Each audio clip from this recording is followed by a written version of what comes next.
Okay, the revolution of healing, advancing beyond MedBed technology. This is on Jason Shurka's channel, and I think they're going to discuss the EE systems, which I have participated in. So let's just play it. For quite some time now, my attention has been captivated. I think he's going to say by MedBeds.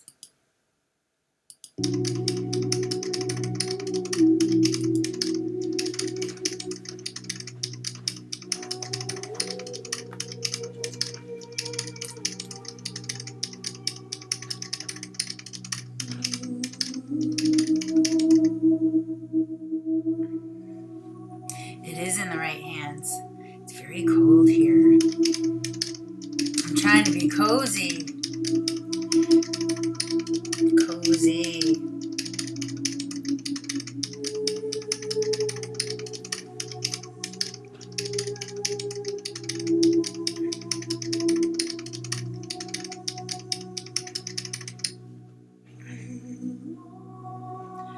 Dr. Sandra Rose Michael, Mencian, member of Mensa, nuclear physicist, I believe. She's a many things.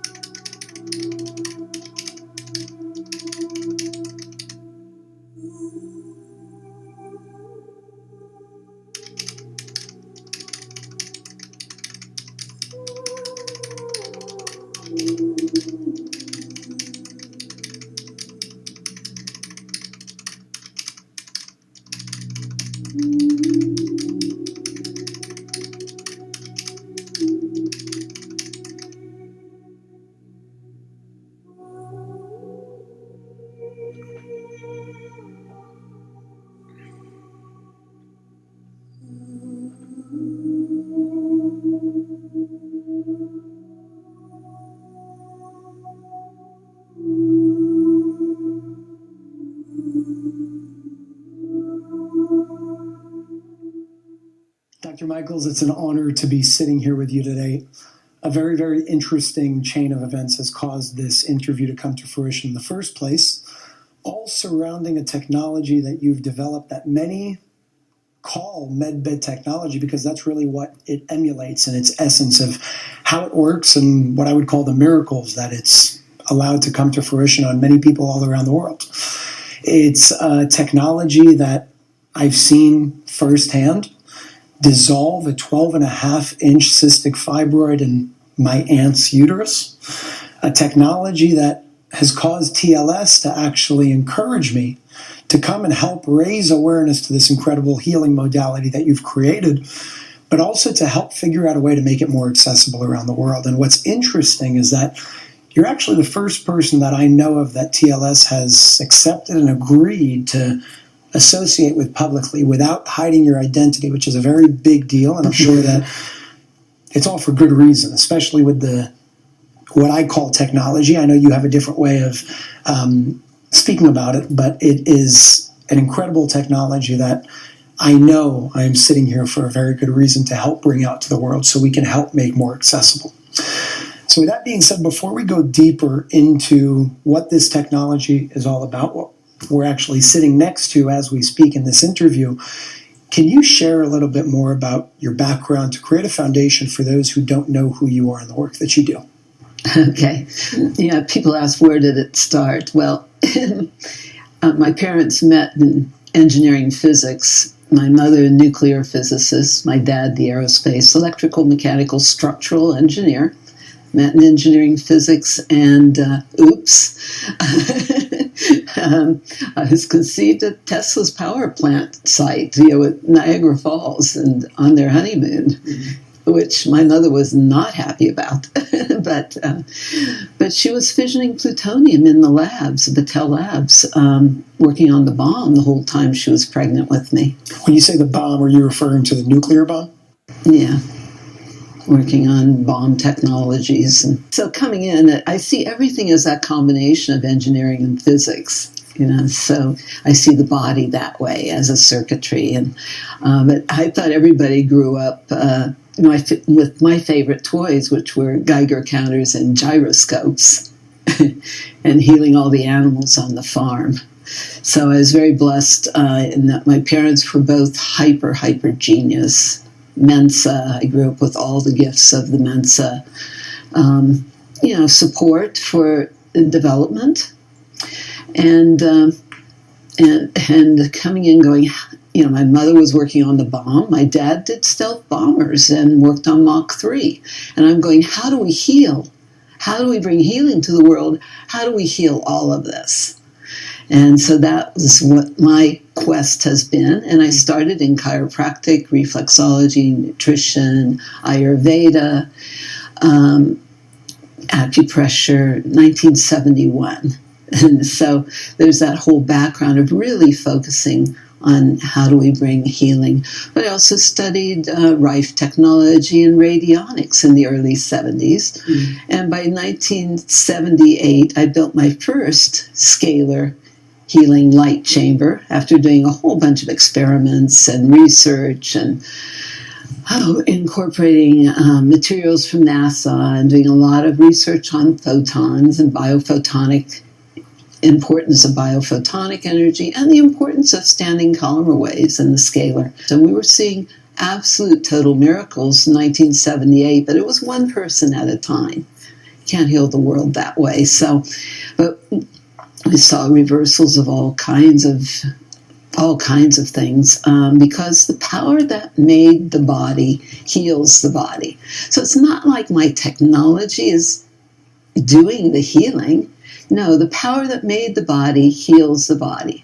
When the body has the right information, the right energy, it wants to heal everything. The body wants to function perfectly. And so it's just a hyper healthy, energetic environment that we've created, kind of like if you charge your cell phone, but you're recharging every cell of your body with a wireless transmission of energy and dense intentional informational fields combined with the photonics, and because the DNA is biophotonic. But this was a whole download of instruction to create this after being recognized as one of the top healers on the planet, because I'm really a hands-on healer. Is it safe to say, from what I'm understanding with what you're expressing here about this technology, which we'll dive into in just a second, it's not the technology that's healing you, it's the technology that's creating an environment for you to heal yourself? That's correct. Understood. So energy enhancement system is what we're looking at over here. I know this is called the cube, and you have many other ways that you can formulate this in a room with multiple different screens and systems, 16-unit systems, 24-unit systems. For short, I know you call it EES technology, the energy EE system. EE system. Understood. So can you explain a little bit more, before you explain how this thing works? How did it come to you? I mean, this is no joke. When you're seeing people getting healed in an hour, in a few minutes, in a few hours from things that they say are impossible, you need surgery or you're going to die. And we're seeing people step into this room and being changed almost instantaneously.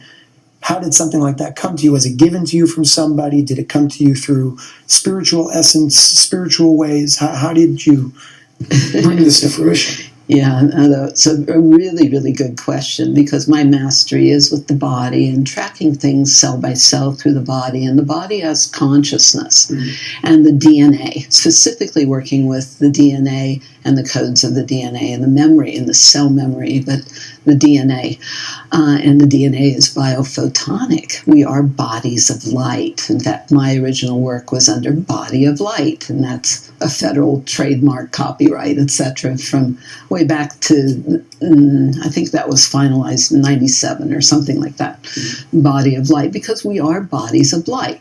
Prime function of DNA is storage of photons.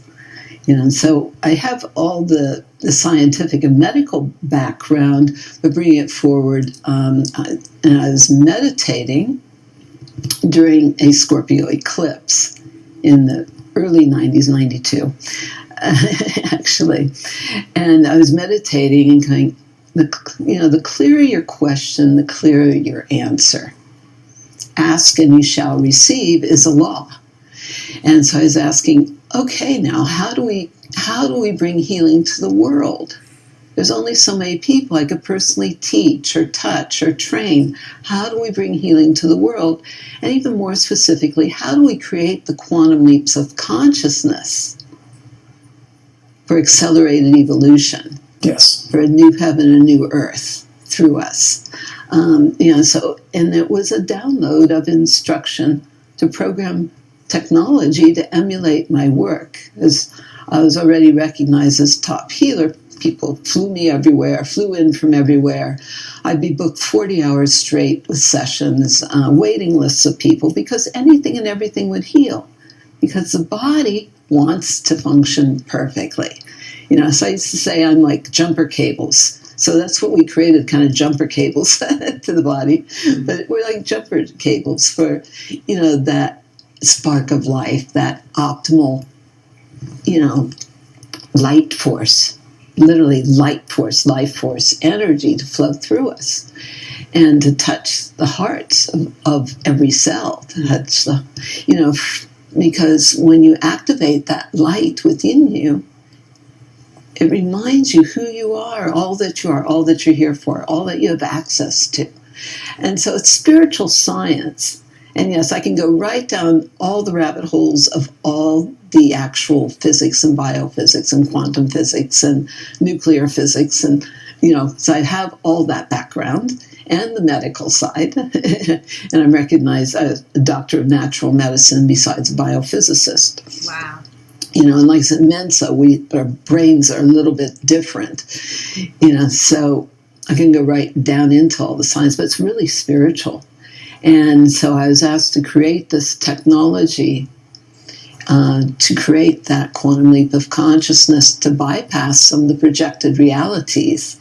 How do we create that consciousness where you can call forth all the wisdom of what's been held in the DNA?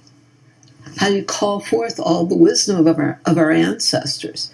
How do we be here now in the fulfillment of all the prayers, all the promises, all the prophecies of all who have gone before us? Mm-hmm. And call forth all that wisdom rather than being stuck in any old patterns or programs of old genetic damage even that's been held in the DNA or in the cell memory. How do we call forth the wisdom of all that and be present now, as the fully realized Christed conscious beings to walk the planet in total balance and total awareness of who we are, all that we have access to, and how highly we're connected. So there's a lot of science to that, but it's an embodiment of truth. Because it's truth that sets us free.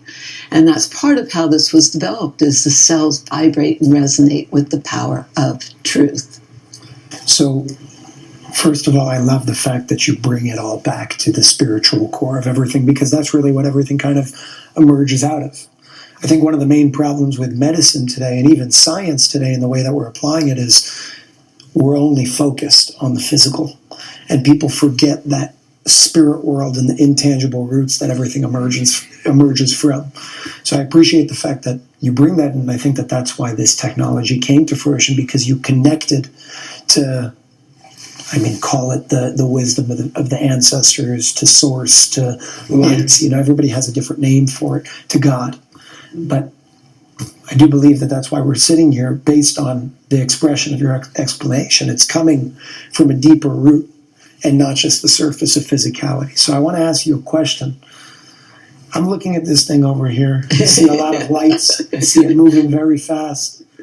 Some move faster than the rest. Some lights are different colors. How does this thing work? Well, you could see this as polychromatic therapy, like your ultimate light therapy. There is that aspect to it. And the DNA is biophotonic, of course, as we talk about. But how do you create those quantums of light, the biophotons? Well, that comes through the intersection of fields, phase conjugate wave pairs, where you you have the collision of fields, which creates an implosion and a release of charge. So it creates a torsion field, or a tube torus torsion field, your scalar vortex. And that combination then with the light is how we're interfacing with the body, because the DNA, the whole, everything is in that torsion field or that scalar vortex, which has been called the secret of life, right? Correct. But also with the light and dense intentional informational fields. So it's a combination of it's a whole layering of things, and you're seeing it in its Fibonacci sequences, your golden mean, but it's creates the Fibonacci sequences has to do. I was told I have Fibonacci specifically forks, to incorporate that because everything in the body is based on that Fibonacci sequence or the golden mean, which but the specific for that is to activate and mobilize the body's the body's stem cells, which are because it's activating and mobilizing the body's own cellular replication patterns. So, and it's designed to interface with the DNA. If you look at it, if you can kind of see it, we're kind of close to it, but it's like 12 strands of DNA. It's designed to be specifically emulating 12 strands of DNA to activate all the latent capabilities of our DNA. Yes. That's not junk DNA. So can you say that this can actually work to activate certain? Because there is dormant DNA within our bodies. Laura Eisenhower refers to it all the time, calling it junk DNA, which just means it's simply deactivated, and it's not junk at all. And it is DNA that enables us to do really special things, to have special powers, so to speak, of consciousness, of physicalness. I was talking to my friend Gangstar MD on Instagram the other day, and I was showing him pictures of candles, and I was focusing on one candle, and I was actually physically pulling up over the candle and extending the flame so abnormally high on one candle. I also did it with my mind first, and I forgot what he called it, pyrokinetics. He's like, "You're a fire starter." And I was like, "Oh, all right. Listen, we all have different superpowers. And if you get to go into one of these energy rooms, it amplifies whatever dormant DNA you have, because we're all better at some things than other things." And I'm going to stop it here. This is going to be my part 1. And I'm going to go through the whole video series, but I'm going to do different parts so you can piecemeal it and sort of ingest it and understand it, because it's all quite complex. And this woman is so spectacularly, what's the word I'm looking for? Because I'm so distracted. Impressive. Spectacularly impressive. She's a literal genius. Anyway, I'm going to encourage you to go to your local EE center and plug in.